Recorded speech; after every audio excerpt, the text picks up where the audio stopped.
प्रिय मित्रांनो, 1916 रोजी पहिल्यांदा ज्या वेळेला फातिमा येथे लुसिया, फ्रान्सिस्का आणि जसेंटा ही ती लहान बालकं आपली मेंढरं चालण्यासाठी गेले असताना अचानक त्या ठिकाणी वादळ झालं आणि पाऊस आला. त्यामुळे आश्रयासाठी ते एका गुहेजवळ गेले आणि त्या ठिकाणी ते प्रार्थना करीत होते, रोजरी करीत होते. आणि अशा वेळेला देवाचा दूत त्यांच्या समोर आला आणि त्यांना सांगितलं, भिवू नका, मी तुमच्या बरोबर आहे. आणि त्याच प्रसंगी आपल्याला ठाऊक आहे की परमेश्वर त्या मुलाशी बोलतो. प्रिय मित्रांनो, त्यानंतर काही दिवसांनी तोच देवदूत त्यांना परत भेटण्यासाठी आला आणि त्यांना सांगितलं की तुम्हाला पवित्र मरीचं देखील दर्शन होईल, पण तुम्ही प्रार्थना करा, पश्चाताप करा आणि पापी लोकांसाठी विशेष प्रार्थना करा. आणि त्यावेळेला माझ्या प्रिय मित्रांनो, इसवी सन 1917 साली आजच्या दिवशी म्हणजेच मे 13 तारखेला पवित्र मरीचं दर्शन ह्या मुलांना त्याच ठिकाणी घडलं.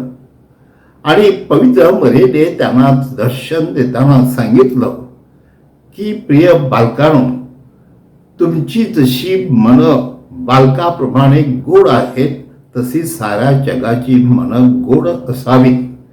आणि विशेषतः त्यांना संदेश दिला की ह्या जगातल्या पापासाठी तुम्ही प्रार्थना करा की लोकांनी पश्चाताप करावा आणि त्या पश्चातापाद्वारे देवाची दया मिळवावी. कारण ह्या जगामध्ये आज महायुद्ध चालू आहे आणि हे महायुद्ध थांबावं, त्या महायुद्धानंतर सुद्धा शांती निर्माण व्हावी आणि प्रत्येक माणसाला शांती मिळावी म्हणून परमेश्वर प्रयत्न करीत आहे. आणि प्रिय मित्रांनो, त्यासमोर त्यांना असंही सांगण्यात आलं की रशिया किंवा पूर्व जर्मनी ह्यासारखे जे कम्युनिस्ट देश आहेत त्या कम्युनिस्ट देशामध्ये सुद्धा शांती असावे आणि हे कम्युनिझम नष्ट व्हावे आणि त्या ठिकाणी लोकांना अगदी चांगल्या प्रकारे जीवन जगता यावे म्हणून आपण प्रार्थना केली पाहिजे. आणि प्रिय बंधू भगिनींनो, हा संदेश पुढे प्रत्येक महिन्याला पवित्र मरीच्या दर्शनाने त्यांना तो मिळत राहिला.